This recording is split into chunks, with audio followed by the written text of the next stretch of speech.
Hello students, स्वागत है आपका मेरे official YouTube channel agriculture success point पर। और आज अपने बात करेंगे soil consistency and soil plasticity के बारे में। हिंदी में बोलते हैं मृदा गाढ़ता और मृदा सुगठिता। ठीक है, क्लासेस बाइलिंगुअली रहती है अपनी, हिंदी और इंग्लिश मीडियम दोनों के अंदर अपने पढ़ेंगे। और जो अपना पिछला लेक्चर था वो था सॉइल पोरोसिटी पे, जिसके अंदर मैंने आपको न्यूमेरिकल कराया था। उससे पहले अपना जो था बल्क डेंसिटी पे था। ठीक है ना, डेंसिटी टॉपिक था, मतलब घनत्व वाला। तो उसके अंदर अपनों ने बल्क डेंसिटी के न्यूमेरिकल भी किए थे। ठीक है, और मैंने अलग से एक वीडियो भी बनाई थी जिसके अंदर मैंने बोला था कि आपका डेंसिटी न्यूमेरिकल और पोरोसिटी न्यूमेरिकल से कोई भी डाउट हो तो कमेंट बॉक्स में लिख देना। तो हालांकि वैसे मैंने क्लास के अंदर बढ़िया तरीके से समझा दिया था, तो किसी का कोई डाउट नहीं था। तो आज अपने soil consistency and soil plasticity topic को कंप्लीट करेंगे। तो चलिए स्टार्ट करते हैं। यदि अभी तक चैनल को सब्सक्राइब नहीं किया तो चैनल को सब्सक्राइब करके बेल आइकन को दबा देना और वीडियो को लाइक करके शेयर जरूर कर देना। एंड प्लास्टिसिटी, सबसे पहले अपने सॉइल कंसिस्टेंसी की बात करेंगे, मृदा गाढ़ता जिसको बोलते हैं।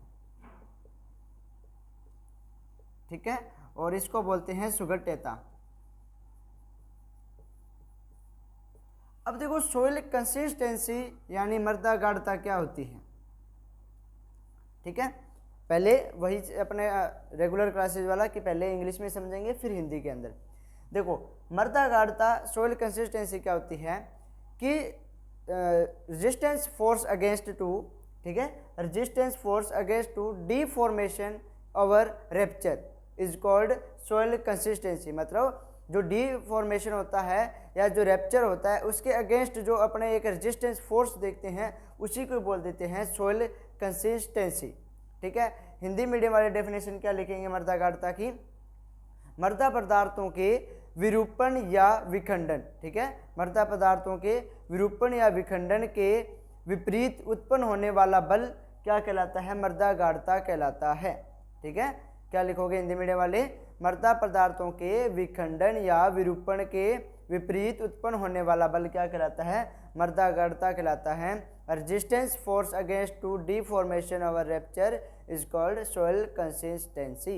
ठीक है, इंग्लिश में डेफिनेशन लिख देता हूं, resistance force against to deformation और rupture is called soil consistency।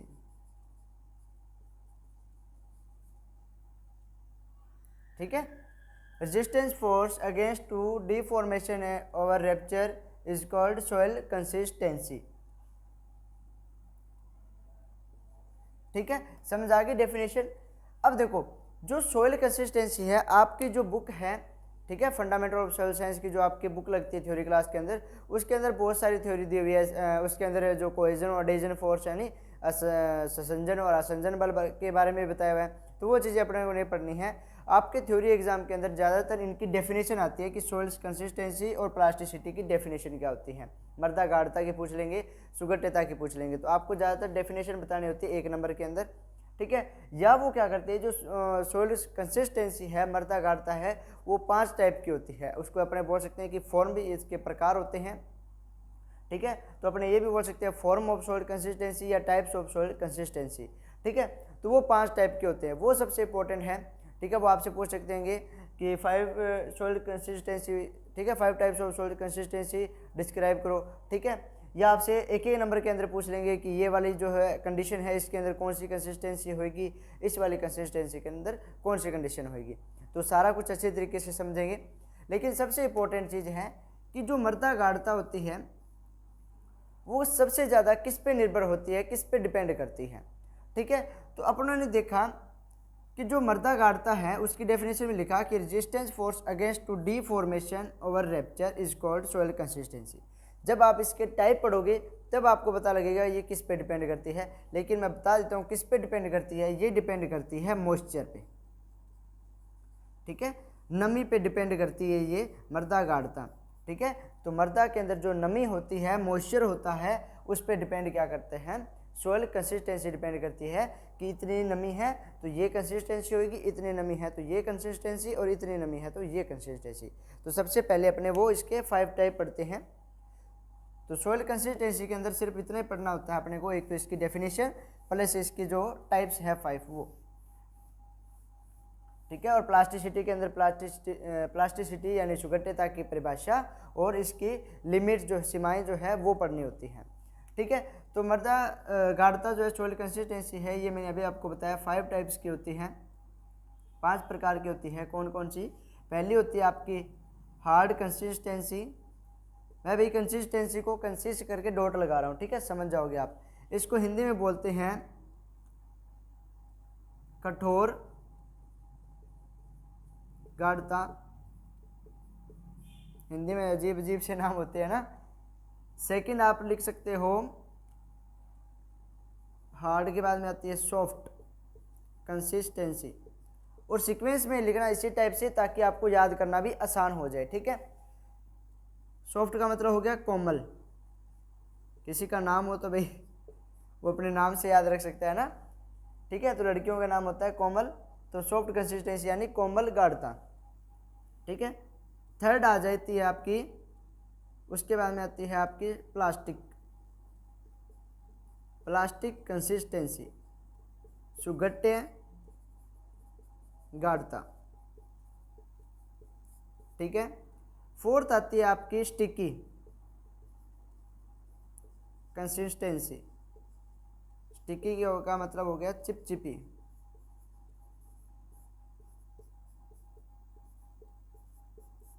और फिफ्थ नंबर पे आती है आपकी विस्कस।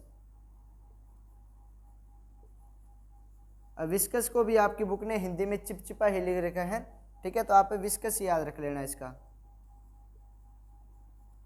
क्योंकि यदि विस्कस ही लिख दिया, ठीक है, तो इसका मतलब तो फिर चिपचिपा बने लिख दिया तो फिर तो दोनों सेम हो जाएगी। तो डिफरेंस इसमें क्या हुआ, ठीक है। आपकी बुक में तो चिपचिपी लिखा हुआ था, चिपचिपी गाढ़ता इसको, और इसको भी चिपचिपी बोला हुआ है, लेकिन आप इस प्रकार से इसको याद रख लेना, विस्कस गाढ़ता। अब देखो, hard consistency, soft, plastic, sticky और विस्कस। कठोर गाढ़ता, कोमल, सुगठ्य, चिपचिपी और विस्कस गाढ़ता, ये 5 प्रकार की होती है मृदा गाढ़ता, ठीक है। अब इसके अंदर इसको याद कैसे करना है? जो हार्ड कंसिस्टेंसी, हार्ड मतलब सोयल जो है, अपने सोयल साइंस पढ़ रहे हैं तो हार्ड कंसिस्टेंसी की बात करें मतलब जो अपनी मिट्टी है वो बिल्कुल हार्ड होगी। अब हार्ड जो है वो कहाँ पर पाई जाती है? जहाँ पर पानी की मात्रा क्या हो? कम हो, ठीक है। जहाँ पर पानी की मात्रा कम होती है वहाँ पर क्या हो जाती है? मिट्टी जो है बिल्कुल कठोर हो जाती है। तो इसको अपने क्या लिखेंगे कि ये वाली जो हार्ड कंसिस्टेंसी होती है, कठोर गाढ़ता होती है, वो कहाँ पर पाई जाती है? जहाँ पर शुष्क मृदा होती है, जहाँ पर ड्राई कंडीशन होती है, ठीक है। तो क्या लिखोगे आप? फाउंड इन ड्राई कंडीशन, ठीक है। हिंदी मीडियम वाले लिख लेना, शुष्क मृदा के अंदर यह गाढ़ता पाई जाती है, ठीक है। किसके अंदर? शुष्क कंडीशन, ठीक है। शुष्क जो आपकी शुष्क कंडीशन क्या? शुष्क जो मृदा होती है, ठीक है, वहाँ पर जो है आपकी कौन सी कंसिस्टेंसी होगी या कौन सी गाढ़ता होती है? तो कठोर गाढ़ता होती है। Hard consistency is found in dry condition, ठीक है। जहाँ पर शुष्क परिस्थितियाँ होती है वहाँ पर कौन सी आपको कंसिस्टेंसी देखने को मिलती है? हार्ड, ठीक है। तो जब देखो मैंने बोला था कि जो आपकी कंसिस्टेंसी होती है, मृदा गाढ़ता होती है, वो किस पे डिपेंड करती है? मॉइस्चर पे। तो यहाँ पे मॉइस्चर की बात आ गई ना, भी ड्राई के अंदर मॉइस्चर बिल्कुल कम होता है, ठीक है। उसके बाद में अपने बात करें सॉफ्ट कंसिस्टेंसी की। सॉफ्ट जो कंसिस्टेंसी है वो होगी जहाँ पर क्या होगी? मोस्ट सॉइल होगी। तो फाउंड इन मोस्ट सॉइल, ठीक है। यहाँ पे आप लिख सकते हो मोस्ट सॉइल या मोस्ट कंडीशन, ठीक है। हिंदी मीडियम वाले क्या लिखेंगे? जो आपकी कोमल गाढ़ता है वो नमी वाली मृदा के अंदर पाई जाती है, ठीक है। मोस्ट सॉइल का मतलब हो गया जिसके अंदर हल्की फुल्की नमी की मात्रा हो, वो आपकी मोस्ट सॉइल होती है। तो जो आपकी कोमल गाढ़ता होती है वो कहाँ पर होती है? मोस्ट सॉइल के अंदर, ठीक है। कौन सी कंसिस्टेंसी होती है आपकी? सॉफ्ट कंसिस्टेंसी जो होती है वो मोस्ट सॉइल के अंदर प्रेजेंट होती है या मोस्ट कंडीशन के अंदर प्रेजेंट होती है, ठीक है। थर्ड आती है आपकी प्लास्टिक। प्लास्टिक जो कंसिस्टेंसी है वो कहाँ पर होती है? जहाँ पर क्या हो? गिल्ली मृदा हो। अब देखो प्लास्टिसिटी अभी अपनों ने पढ़ा नहीं है, लेकिन प्लास्टिसिटी आप लोगों ने यदि मेरी कंपटीशन लेवल वाली क्लास ली हुई है तो उसके अंदर भी मैंने बताया हुआ है। प्लास्टिसिटी का मतलब क्या होता है, कोई गिल्ली मृदा होती है, जब अपने उस पर बल लगाते हैं तो एक रूप से दूसरे रूप में बदल जाती है और बल हटाने पर वापस उसी रूप में आ जाती है। ठीक है, तो ये क्या, इसके अंदर शब्द कौन सा यूज हुआ, गिल्ली मृदा। ठीक है, तो ये जो प्लास्टिक कंसिस्टेंसी होती है, सुगट्टे गाढ़ता होती है, वो किसके अंदर होगी, जहाँ पर गिल्ली मृदा होगी। ठीक है, वहाँ पर जो है सुगट्टे गाढ़ता होगी, प्लास्टिक कंसिस्टेंसी होगी, जहाँ पर वेट सॉइल होगी। ठीक है, तो यहाँ पे आपने क्या लिखेंगे, फाउंड इन वेट कंडीशन। अच्छे तरीके से समझ आ गया होगा। प्लास्टिक कंसिस्टेंसी कहाँ पर होती है, जहाँ पर वेट कंडीशन होती है, वहाँ पर कौन सी होती है आपकी, प्लास्टिक कंसिस्टेंसी, सुगट्टे गाढ़ता। इसीलिए मैंने बोला था कि आपकी या तो डेफिनेशन आएगी या जो आपके रेगिस्तान आते हैं उनके अंदर आपसे पूछा जा सकता है, या आपके ऑब्जेक्टिव के अंदर पूछा जा सकता है कि जो प्लास्टिक कंसिस्टेंसी है, या सॉफ्ट है, या हार्ड कंसिस्टेंसी है, या स्टिकी या विस्कस जो है, ये जो है कौन सी परिस्थिति के अंदर होती है, या कौन सी जो आपकी मृदा है उसके अंदर होती है। ठीक है, तो वहाँ पे ऑप्शन में हो सकता है सूखी मृदा, गिल्ली मृदा, नमी वाली मृदा। ठीक है, तो उसके अंदर आपको बताना पड़ता है। ठीक है, तो याद रख लेना इनको कि कौन सी किसके अंदर कौन सी कंडीशन में प्रेजेंट होती है। उसके बाद में आती है स्टिकी कंसिस्टेंसी, यानी चिपचिपी गाढ़ता। ठीक है, अब देखो वेट कंडीशन थी, इसके अंदर तो गिल्ली होएगी मिट्टी। ठीक है, थोड़ी बहुत इसके अंदर क्या ज़्यादा गिल्ली नहीं होती। अब देखो जब चिपचिपी गाढ़े आ गए, मतलब अपने मिट्टी को लेंगे तो वो हाथों पे चिप जाएगी बिल्कुल। ठीक है, उसके अंदर मतलब मॉइस्चर जो है, नमी की मात्रा बहुत ज़्यादा होती है, तो इसके अंदर क्या लिखेंगे, वेरी वेट कंडीशन। ठीक है, found in very wait condition. ठीक है, तो याद रख लेना प्लास्टिक कंसिस्टेंसी जो है वो वेट कंडीशन के अंदर है, और जो आपकी स्टिकी है वो वेरी वेट के अंदर है, बहुत अधिक गिल्ली मृदा के अंदर जो आपकी चिपचिपी गाढ़ता पाई जाती है। ठीक है, कौन सी, चिपचिपी गाढ़ता जो है वो बहुत अधिक गिल्ली मृदा के अंदर जो है पाई जाती है। वेरी वेट कंडीशन के अंदर कौन सी होती है आपकी, स्टिकी कंसिस्टेंसी होती है। लास्ट आती है विस्कस कंसिस्टेंसी। जो विस्कस होती है वो कहाँ पर होगी, अब देखो शुष्क वाली भी आ गई, मोस्ट वाली भी आ गई, वेट वाली, वेरी वेट वाली भी आ गई। अब अपने पास क्या होएगा भी, या तो ये एक काम करो, इसके सूक्ष्म और जो वृहद रंध्रावकाश है यानी मैक्रो और माइक्रोपोर है उसको पानी से भर दो। अब जब मैक्रो और माइक्रोपोर दोनों ही पानी से भरे होते हैं तो उसको कौन सी कंडीशन बोलते हैं, उसको बोलते हैं सैचुरेटेड कंडीशन। ठीक है, कौन सी बोलते हैं उसको, सैचुरेटेड कंडीशन बोलते हैं। ठीक है, तो इसको क्या बोलेंगे, फाउंड इन सैचुरेटेड कंडीशन। ठीक है, सैचुरेटेड का हिंदी में क्या होता है, मतलब संतृप्त। ठीक है, जो आपकी विस्कस गाढ़ता होती है वो क्या होती है, जहाँ की मृदा संतृप्त होती है। ठीक है, संतृप्त मृदा के अंदर कौन सी होती है भाई, आपकी विस्कस गाढ़ता होती है। अच्छे तरीके से आपको कंसिस्टेंसी टॉपिक समझ आ गया होगा। डेफिनेशन आती है, प्लस आपको 5 टाइप पूछे जा सकते हैं। हार्ड कंसिस्टेंसी ड्राई कंडीशन के अंदर होएगी, सॉफ्ट कंसिस्टेंसी मोस्ट कंडीशन के अंदर, प्लास्टिक वाली जो है वेट के अंदर, स्टिकी जो है वेरी वेट के अंदर होती है, और विस्कस किसके अंदर होती है, सैचुरेटेड कंडीशन के अंदर होती है। अच्छे तरीके से समझ आ गया होगा। ठीक है, तो इसको अच्छे तरीके से आपने नोट भी कर लिया और समझ भी लिया होगा। इसके बाद में अपने बात करते हैं, इसके बाद में अपना आता है टॉपिक प्लास्टिसिटी, सुगट्टेता। अब यदि अपने बात करें कि जो मृदा गाढ़ता होती है, ठीक है, वो किस प्रकार प्रभावित होती है। ठीक है, तो मैंने आपको पहले दिन बताया था कि जो सोइल फिजिक्स के अंदर क्या होता है, एक आपको फैक्टर, एक चीज़ की आपने फैक्टर याद कर ली तो वो लिख दोगे। ठीक है ना, तो मतलब इसके अंदर नमी की मात्रा तो पहले ही बता दोगे कि नमी की मात्रा कम है तो ये वाली कंडीशन होगी, नमी की मात्रा ये है तो ये वाली कंडीशन होगी। ठीक है, कार्बनिक पदार्थ का भी इस पर प्रभाव पड़ता है, होरिजोन का भी प्रभाव पड़ता है। ए होरिजोन के अंदर कंसिस्टेंसी कौन सी है, बी के अंदर कौन सी है। ठीक है ना, तो इस प्रकार से जो है इसको प्रभावित करने वाले कारक होते हैं, जो कि आपके ज़्यादातर एग्जाम के अंदर मैंने क्वेश्चन कभी देखा हुआ नहीं है। ठीक है, यदि आपको लगता है कि ये क्वेश्चन आया हुआ है तो कमेंट बॉक्स में बता देना, अपने इसको प्रभावित करने वाले कारक उनको अच्छे तरीके से भी बता दें। ठीक है, लेकिन थ्योरी क्लास के अंदर ये चीज़ें इंपॉर्टेंट नहीं है अभी तक, क्योंकि जिन के अंदर जो फैक्टर अफेक्टिंग होते हैं, हालांकि ये चीज़ मैं मानता हूँ कि जो फैक्टर अफेक्टिंग होते हैं वो सबसे ज़्यादा पूछे जाते हैं। ठीक है, लेकिन कुछ एक टॉपिक होते हैं जहाँ पर जो है ये चीज़ें जो है सबसे इंपॉर्टेंट होती है। तो इसके अंदर सिर्फ डेफिनेशन देखने को मिलेगी आपको, ठीक है। अभी जो पढ़ाया था वो भी बहुत कम आता है, लेकिन एक एक नंबर के अंदर उसके क्वेश्चन आने के चांस बहुत ज़्यादा बनते हैं, ठीक है। तो इसीलिए मैंने वो आपको कराया है कि आपका रेगिस्तान भी गलत न हो, ठीक है। अब अपने पढ़ेंगे सुगठ्यता यानी प्लास्टिसिटी के बारे में। और यदि आपने मेरी वो वीडियो नहीं देखी है जिसके अंदर मैंने आपको प्राइवेट जॉब के बारे में बताया है, तो उसको भी एक बार ज़रूर देखना, ठीक है। प्राइवेट जॉब वाली जो है मैंने एक आपकी वीडियो बना कर रखी है इस चैनल पे, ठीक है। डिस्क्रिप्शन में उसका लिंक मिल जाएगा, आप उसके अंदर जाके देखिए कि प्राइवेट जॉब के अंदर जो है अपने कैसे ज्वाइन कर सकते हैं, कि कौन सी कंपनी के अंदर कब वैकेंसी जाती है, उसके अंदर मैंने कंप्लीट आपको जानकारी दी है। इस वीडियो के अंदर मैं उसके बारे में नहीं बताने जा रहा, ठीक है। आपको सिर्फ इतना बता रहा हूँ कि वहाँ पर जो है मैंने सारा कुछ बताया है कि आपको कैसे पता लगेगा कि कौन सी जॉब है, कौन सी कंपनी के अंदर कब जॉब आई हुई है, ठीक है। तो उस चीज़ को आप जाके एक बार ज़रूर देखिएगा। तो अपने बात करने जा रहे हैं आगे प्लास्टिसिटी यानी सुगठ्यता के बारे में, ठीक है। सुगठ्यता प्लास्टिसिटी क्या होती है? अभी जैसे मैंने बताया कि मान लो मैंने कोई सॉइल ली हुई है, ठीक है, गिल्ली मृदा ली हुई है। जब मैंने इस पर फोर्स लगाया तो मैंने इसको इस रूप में बदल दिया, और जब मैंने फोर्स हटाया तो ये वापस उसी रूप में आ गई। इसी को बोल देते हैं अपने प्लास्टिसिटी। अब आपकी बुक तो ये परिभाषा बोलती है, लेकिन मैं आपको ये बताता हूँ कि जब किसी मृदा पर जो अपने गिल्ली मृदा पर जब अपने बल लगाते हैं तो दूसरे रूम में परिवर्तित हो जाती है, और दोबारा उस पर जब बल लगाया जाता है तो वापस उसी रूम में आ जाती है। अब देखो ये डेफिनेशन क्यों बताई है मैंने, क्योंकि अब देखो जैसे मान लो अपने सैंडी सॉइल की बात करें, ठीक है। अपने ये नहीं बोलते कि बुक ने गलत बताया, अपने तो अपने प्रैक्टिकल से समझ रहे हैं इस चीज़ को। अब देखो सैंडी सॉइल ली, अब जैसे सैंडी सॉइल भी गिल्ली है, उसको ली अपनों ने, ठीक है। और अपने एक चीज़ बोलते हैं कि जो प्लास्टिक कंसिस्टेंसी होती है ना, जो सॉरी ये जो आपकी प्लास्टिसिटी होती है, सुगठ्यता होती है, वो सबसे ज़्यादा किसके अंदर होती है? क्ले सॉइल के अंदर होती है। किसके अंदर होती है? क्ले के अंदर होती है।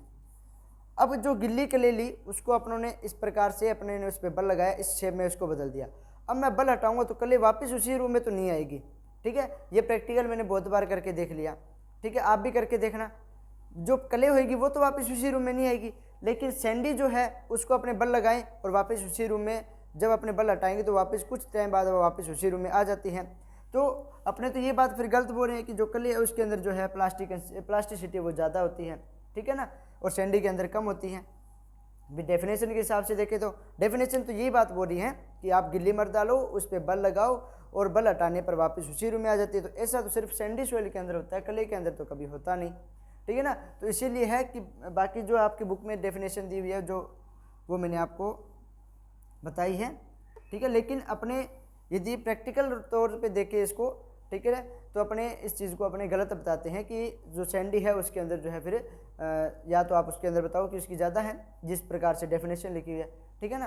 तो अब बुक पता नहीं किस हिसाब से लिखी हुई है, ठीक है। अपने उसको चैलेंज नहीं कर सकते क्योंकि वो तो बड़े बड़े साइंटिस्ट की बुक लिखी हुई है, लेकिन जो डेफिनेशन लिखी है उसके हिसाब से तो अपने देखें तो जो है वो गलत हो रही है चीज़ सैंडी और क्ले के अंदर, ठीक है। अब देखो प्लास्टिसिटी सुगठ्यता की परिभाषा क्या होगी? अपने गिल्ली मृदा ली, ठीक है, हिंदी मीडियम वाले ले सकते हैं। मृदा का वह गुण, ठीक है, गिल्ली मृदा का वह गुण जब उसमें बल लगाते हैं तो वह दूसरे रूप में परिवर्तित हो जाती है और बल हटाने पर वापस उसी रूप में आ जाती है, उसे क्या बोल देते हैं? सुगठ्यता बोल देते हैं, ठीक है। गिल्ली मृदा का वह गुण जब उस पर बल लगाया जाता है तो वह दूसरे रूप में परिवर्तित हो जाती है और बल हटाने पर वापस उसी रूप में आ जाती है, उसे सुगठ्यता कहते हैं, ठीक है। तो ठीक है, तो इंग्लिश मीडियम के जो है उनके लिए डेफिनेशन क्या रहेगी प्लास्टिसिटी की? तो उसके अंदर आप प्लास्टिसिटी की डेफिनेशन लिख सकते हो, when a most soil mass deformed into any shape and retain after of force is called plasticity, ठीक है। प्लास्टिसिटी का मतलब क्या होगा कि अपनों ने क्या किया, जो मोस्ट सॉइल ली उस पर अपनों ने क्या लगा दिया? फोर्स लगाया। अब जब फोर्स लगाया तो वो क्या हो गया? एक अलग शेप के अंदर चेंज होगी, किसी भी रूप के अंदर हो सकती है, और उसने क्या कर लिया? रिटेन कर लिया, ठीक है, अपनी शेप। कब? जब अपनों ने इस पर फोर्स लगाया, आफ्टर ऑफ फोर्स, ठीक है। तो इसकी डेफिनेशन क्या लिखेंगे? इंग्लिश मीडियम वाले लिख लो, when a most soil mass is deformed into any shape and retain a shape after force,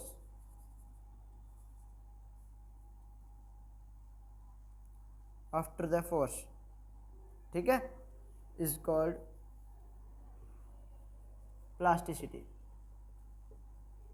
ये इसकी डेफिनेशन बनेगी इंग्लिश मीडियम वालों के लिए, ठीक है।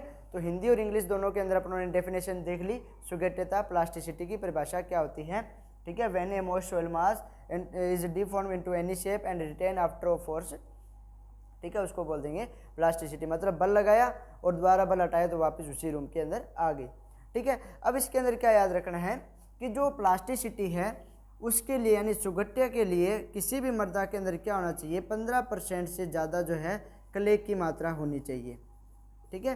तो आपसे एक नंबर में पूछा जा सकता है कि सुगठ्यता या प्लास्टिसिटी के लिए क्ले की मात्रा कितनी होनी चाहिए, तो 15% से ज़्यादा होनी चाहिए। यदि उसके अंदर 15% से कम मात्रा है तो वो कभी भी प्लास्टिसिटी नहीं शो करेगी, सुगठ्यता कभी प्रदर्शित नहीं करेगी, ठीक है। तो ये पॉइंट आपको याद रखना है। अब प्लास्टिसिटी लिमिट्स की बात कर लेते हैं, जिनको एटरबर्ग लिमिट्स भी बोला जाता है, ठीक है। प्लास्टिसिटी लिमिट या एटरबर्ग लिमिट्स भी बोलते हैं। तो वो कितनी होती है, वो 3 होती है। अब आप बोलोगे सर 2 तो हमने पढ़ी हुई है। एक तो होती है अपर प्लास्टिसिटी लिमिट और एक होती है lower plasticity limit, lower plasticity limit. Upper plasticity limit का मतलब हो गया कि उसके अंदर, ठीक है, वह मर्दा या वह स्थिति जहाँ पर क्या हो, अधिकतम उसके अंदर किसकी मात्रा हो, नमी की मात्रा, ठीक है। तो जब अधिकतम नमी की मात्रा होगी तो वो उसकी अपर लिमिट है। अपर का मतलब क्या हो गया, ऊपर, ठीक है, मतलब वो क्या हो, ज़्यादा हो, ठीक है। तो कोई चीज़ ज़्यादा होगी उसी के लिए अपनों ने क्या यूज़ किया है, अपर, ठीक है। अपर प्लास्टिसिटी मतलब उसके अंदर अधिकतम नमी की मात्रा, ठीक है। मैक्सिमम मॉइस्चर कंटेंट, ठीक है। तो इसके अंदर डेफिनेशन क्या लिखेंगे इसकी, ठीक है। Maximum moisture content at which soil ceases to exhibit plasticity that is called upper plasticity limit, ठीक है। क्या लिखेंगे, मैक्सिमम, इसको समझाऊंगा अभी, मॉइस्चर पहले नोट कर लीजिए। Maximum moisture content at which soil cease to exhibit plasticity that is called upper plasticity limit, ठीक है। अब देखो मैक्सिमम मॉइस्चर मतलब अधिकतम नमी जो है उसके अंदर मॉइस्चर क्या है, अधिक, ठीक है। सोइल के अंदर यदि क्या है, अधिकतम क्या है, मैक्सिमम क्या है, मॉइस्चर है, और वो क्या कर रही है, चीज टू एग्जिबिट प्लास्टिसिटी, मतलब वो प्लास्टिसिटी जो है उसको क्या कर रही है, एग्जिबिट कर रही है, ठीक है। तो वो क्या कहलाएगी, उसकी अपर प्लास्टिसिटी लिमिट। हिंदी मीडियम वाले क्या लिखेंगे, मर्दा के अंदर, ठीक है, मर्दा के अंदर अधिकतम नमी की वह मात्रा जब वह क्या है, प्लास्टिसिटी यानी सुगठ्य जो है प्रदर्शित करती है, वह उसकी अपर प्लास्टिसिटी लिमिट कहलाती है, ठीक है। मैक्सिमम मॉइस्चर कंटेंट है, ठीक है। तो अपर का मतलब हो गया सबसे ज़्यादा, तो मॉइस्चर क्या है, ज़्यादा है, और वो क्या है, सुगठ्यता भी प्रदर्शित कर रही है, प्लास्टिसिटी भी वो क्या कर रही है, शो कर रही है, तो वो उसकी कहलाएगी अपर प्लास्टिसिटी लिमिट। मतलब इस लिमिट तक जो है ये सबसे ज़्यादा जो है सुगठ्य हो सकती है, प्लास्टिक हो सकती है, ठीक है। इससे कम मॉइस्चर चला जाएगा तो वो आपकी लोअर प्लास्टिसिटी, ठीक है। तो जो अपर प्लास्टिसिटी लिमिट होती है इसकी पीएफ वैल्यू कितनी होती है, तो इसकी पीएफ वैल्यू होती है 0.5, ठीक है। फिर आती है लोअर प्लास्टिसिटी लिमिट। तो लोअर के अंदर सिर्फ आपको इतना याद रखना है, मिनिमम लिमिट, ठीक है, न्यूनतम नमी की मात्रा, मिनिमम मॉइस्चर कंटेंट, ठीक है, at which soil ceases to exhibit plasticity that is called lower plasticity limit, ठीक है। अब क्या होगी, नमी की जो सबसे न्यूनतम मात्रा होती है उस पर भी यदि वो क्या है सुगठ्यता प्रदर्शित कर रही है तो वो क्या होगी, आपकी लोअर प्लास्टिसिटी लिमिट भी। इस लिमिट तक जो है कम से कम इतनी तो होनी चाहिए इसके अंदर नमी, तभी ये प्लास्टिसिटी प्रदर्शित कर पाएगी, और अधिकतम ये होती है, न्यूनतम की परिभाषा ये होगी, ठीक है। अब जो न्यूनतम प्लास्टिसिटी आपकी है, लोअर प्लास्टिसिटी जो लिमिट होती है उसके अंदर न्यूनतम नमी की मात्रा होती है। इसकी जो पीएफ वैल्यू की बात करें तो इसकी पीएफ वैल्यू होती है 2.8, ठीक है। मतलब यदि जो अपना मान लो सोइल है, ठीक है, अपना जो फील्ड है उसके अंदर सोइल के अंदर यदि नमी की मात्रा कम है तो वहाँ पर क्या है, लोअर प्लास्टिसिटी लिमिट है, और यदि वहाँ पर नमी की मात्रा ज़्यादा है तो वहाँ पर अपर प्लास्टिसिटी लिमिट है। मतलब लोअर प्लास्टिसिटी मतलब वो कम से कम उसके अंदर इतनी नमी है कि वो थोड़ी बहुत जो है सुगठिता प्रदर्शित कर सकती है। अपर प्लास्टिसिटी मतलब ये बहुत ज़्यादा जो है सुगठिता प्रदर्शित कर सकती है। थर्ड आते हैं प्लास्टिसिटी इंडेक्स। प्लास्टिसिटी इंडेक्स जो है, प्लास्टिसिटी इंडेक्स क्या होता है, जो आपकी अपर प्लास्टिसिटी और लोअर प्लास्टिसिटी लिमिट है इसके जो डिफरेंस होता है इसी को बोल देते हैं प्लास्टिसिटी इंडेक्स। ठीक है, difference between upper plasticity limit and lower plasticity limit that is called plasticity index. ठीक है, इनके बीच में जितना भी अंतराल होता है डिफरेंस को अंतराल बोलते हैं, जितना अंतराल होता है उसको बोल देते हैं प्लास्टिसिटी इंडेक्स बोल देते हैं। और सबसे ज़्यादा प्लास्टिसिटी किसकी होती है, क्ले सॉइल की होती है, सैंडी की सबसे कम प्लास्टिसिटी होती है, सुगठिता होती है। तो ये अपना छोटा सा टॉपिक था soil consistency and soil plasticity. I hope कि आप लोगों को अच्छे से समझ आ गया होगा। कोई भी आपका डाउट रहता है तो कमेंट बॉक्स में लिखिएगा, आपका हर एक डाउट कवर किया जाएगा। और अभी तक चैनल को सब्सक्राइब नहीं किया है तो चैनल को सब्सक्राइब करके बेल आइकन को दबा देना ताकि हर एक वीडियो का नोटिफिकेशन आपको मिल सके। और लगभग अपना 50% थ्योरी क्लास का सिलेबस कवर हो चुका है फंडामेंटल ऑफ सोइल साइंस का। कुछ एक टॉपिक रहते हैं वो भी आपको अगले दिनों के अंदर कवर हो जाएंगे। ठीक है, उसके बाद में अपनी fundamental of soil science cover हो जाएगी। तो इस वीडियो को ज़्यादा से ज़्यादा शेयर कर देना, लाइक नहीं किया तो वीडियो को लाइक कर देना और सब्सक्राइब भी कर लेना इस चैनल को। Thank you.